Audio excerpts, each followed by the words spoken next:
News One Express.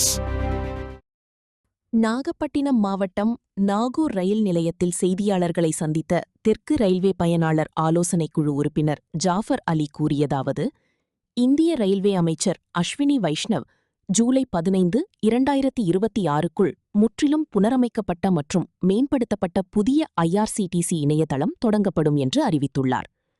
ஒரு கலந்துரையாடல் நிகழ்வின் போது மாணவர் ஒருவர் தற்போதைய IRCTC இணையதளத்தில் உள்ள கடுமையான செயல்திறன் குறைபாடுகளை சுட்டிக்காட்டினார். குறிப்பாக எரிச்சலூட்டும் கேப்சா முறை மற்றும் மிக விரைவாக டிக்கெட்டுகள் தீர்ந்து போகும் பிரச்சினை ஆகியவற்றை அவர் குறிப்பிட்டிருந்தார். இந்த செயல்பாட்டு குறைபாடுகளை உடனடியாக கவனித்த அமைச்சர் அந்த இடத்திலேயே துறை சார்ந்த அதிகாரிகளை தொடர்பு கொண்டு இந்த டிஜிட்டல் தளத்தை முற்றிலும் சீரமைக்குமாறு உத்தரவிட்டார். இந்திய ரயில்வே தனது 40 ஆண்டுகள் பழமையான பயணிகள் முன்பதிவு முறையை மாற்றிவிட்டு அதற்கு பதிலாக நவீனமயமாக்கப்பட்ட கிளவுட் அடிப்படையிலான புதிய தளத்தை கொண்டு வருகிறது. ஆகஸ்ட் மாதம் முதல் படிப்படியாக அமல்படுத்தப்பட உள்ள இந்த மேம்படுத்தப்பட்ட உள்கட்டமைப்பு நிமிடத்திற்கு 1.5 லட்சம் டிக்கெட்டுகள் வரை முன்பதிவு செய்யும் திறனை அதிகரிக்கும். மேலும் 94% துல்லியமான காத்திருப்பு பட்டியல் கணிப்புகளுக்காக மேம்பட்ட AI தொழில்நுட்பத்தையும் இதில் ஒருங்கிணைக்கிறது. டிக்கெட் முன்பதிவு செய்யும் திறன் நிமிடத்திற்கு 32,000 என்ற எண்ணிக்கையிலிருந்து 1.5 லட்சமாக எகிரப்போகிறது. இது தட்கல் போன்ற அதிகப்படியான கூட்ட நெரிசல் நேரங்களில் சர்வர் செயலிழப்பதை பெருமளவு குறைக்க உள்ளதாக பெருமிதத்துடன் தெரிவித்தார். இந்தியன் ரயில்வே பொறுத்த வரைக்கும் மாண்புமிகு பாரத பிரதமர் சார்ஜ் எடுத்த பிறகு 2014 27 ரேஷியோ பாருங்க, பல மாற்றம் கொண்டு வந்துட்டே இருக்காங்க.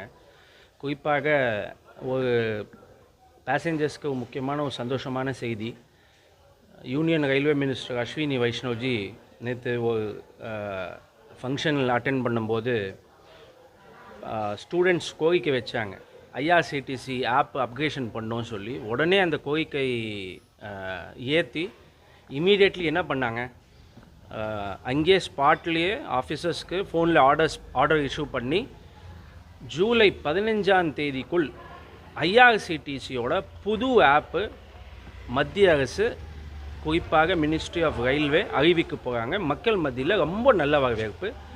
ஏன்னா சார், IRCTC ஆப் பார்த்தீங்கன்னா ரொம்ப ஸ்லோவாக இருக்குது, பல்க் புக்கிங் பண்ண முடியல அப்படி சொல்லி ஸ்டூடெண்ட்ஸு ஒரு கோரிக்கை வச்சாங்க. அந்த கோரிக்கை எடுத்து மத்திய அமைச்சர் அஸ்வினி வைஷ்ணவ்ஜி அது உடனே அஃபிஷியலாக அனௌன்ஸ் பண்ணிட்டாங்க. ஜூலை 15 IRCTC புது ஆப்பு மக்களுக்காக கொண்டு வராங்க சொல்லி.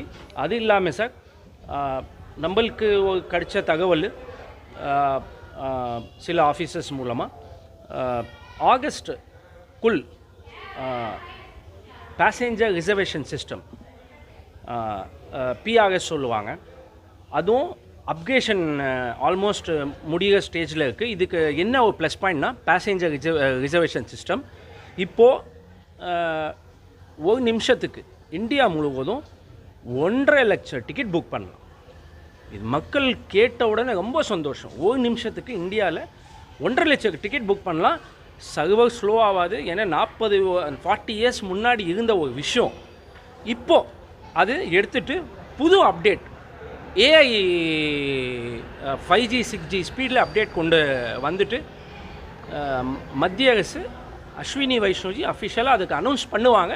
நம்மளுக்கு கிடைச்ச தகவல் ஆகஸ்ட்டில் அது பேசஞ்சர் ரிசர்வேஷன் சிஸ்டம் அது மக்களுக்கு அது இனாக்ரேட் ஆக போகுது அப்படி சொல்லி கேள்விப்பட்டிருக்கோம் சார். இந்த தருணத்தில் நான் MGFA ஜாஃபர் அலி, தெற்கு ரயில்வே பயனாளர் ஆலோசனை குழு உறுப்பினர், நான் மாண்புமிகு பாரத பிரதமர் யூனியன் ரயில்வே மினிஸ்டர் அஸ்வினி வைஷ்ணவ்ஜிக்கு நான் நன்றி தெரிவிச்சுக்கிறேன் சார். செய்திகளை உடனுக்குடன் தெரிந்து கொள்ள லைக் பண்ணுங்க, ஷேர் பண்ணுங்க, சப்ஸ்கிரைப் பண்ணுங்க, மறக்காம கமெண்ட் பண்ணுங்க.